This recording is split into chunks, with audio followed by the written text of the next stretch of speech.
Hi students, इस video में हम जानने वाले हैं हिंदी का चैप्टर 11 जो देखकर भी नहीं देखते थे।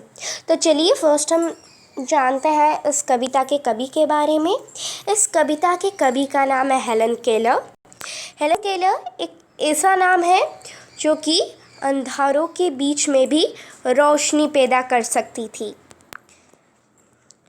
यहाँ पर साइड में यहाँ उनका पिक्चर दिया गया है, आप चाहो तो उसको देख सकते हैं। तो वो एक जिज्ञासु थी।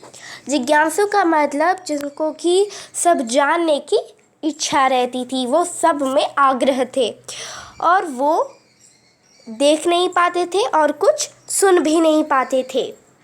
एंड इसके सिवा भी वो अपना पढ़ना लिखना जारी रखे। सो आप बोलोगे कि तो इनके जैसे लोग तो पूरे वर्ल्ड में हैं, तो हम इनको क्यों याद रखते थे? तो इसका आंसर भी मेरे पास है।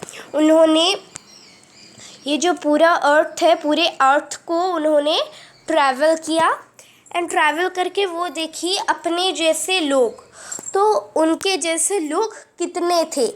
तो जब वो देखने को पाई कि बहुत लोग वर्ल्ड में कुछ सुन नहीं सकती थी, कुछ देख नहीं सकती थी, तो उनके मन में एक आइडिया आया, उनके मन में एक तरकीब आई कि अरे मेरे जैसे तो इतने लोग हैं, मासूम लोग, उनका तो कोई कसूर नहीं है, तो चलिए मैं उनके लिए कुछ करती हूँ। तो ये आशा रख के उन्होंने क्या किया, तो अपने जैसे लोगों के लिए जो सुन नहीं सकते थे, देख नहीं सकते थे, उनके लिए एक हॉस्पिटल किया, बहुत सारे हॉस्पिटल किए थे एंड उनके लिए भी एक मेडिकल ट्रीटमेंट भी रखा था फ्री में।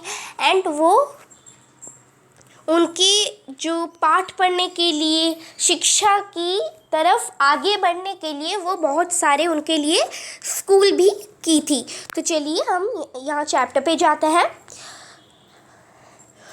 कब यह है हमारे हेलन केलर।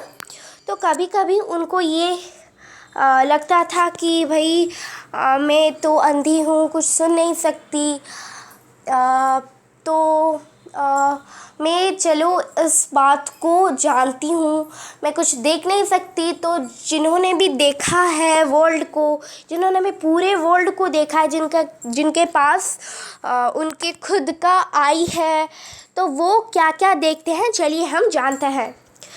तो कभी कभी वो अपने मित्रों को ये पूछा करती थी कि आपने तो जंगल में गया है, आपने तो जंगल में गए हो, तो आपने क्या देखा, ऐसा खास बात आपने क्या देखा? तो सब सुनकर तो ये बोलती थी कि ऐसा कुछ खास नहीं भाई।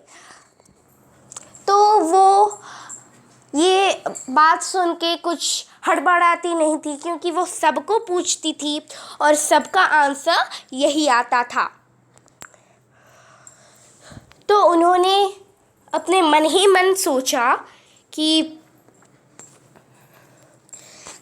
अरे जिनके पास आँखें हैं तो वो तो कुछ भी नहीं देखते, वो कुछ भी नहीं देखते, मेरी बात किया जाए तो वो अपने मन ही मन पूछे। ओके, और मेरी बात अगर किया जाए, हेलन केलर की बात अगर की जाए, तो मेरी आँखें ना था के भी मैं इस पूरे प्रकृति की सौंदर्य को फील कर सकता हूँ। मैं इस पूरे प्रकृति माँ जो है, उनको मैं छू के महसूस कर सकती हूँ कि कितना वर्ल्ड कितना ब्यूटीफुल है, कितना शाइन करता है। ठीक है, तो उन्होंने क्या फील करता था, तो वो क्या ऐसे महसूस करती थी जो उन्होंने ये बात कही है, तो वो पानी को छू के महसूस करती थी और वो चाहती थी कि पानी के गहराई में वो जाए। और यहाँ पर जैसे कि वो देख सकते हैं, यहाँ पर वो बसंत जहाँ पर होती थी, तो वो क्या करती थी, पेड़ों में फूल तलाशती थी, पेड़ों में कैसे सुंदर फूल होते थे वो तलाशती थी। तो बाकी यही है ये चैप्टर। इस चैप्टर ख़त्म हो गया है। तो आपको अगर मेरा वीडियो अच्छा लगा तो प्लीज़ मेरे वीडियो को लाइक, सब्सक्राइब एंड शेयर करना मत भूलिएगा। तो चलिए फ्रेंड्स, अभी मैं रखती हूँ। See you in my next video.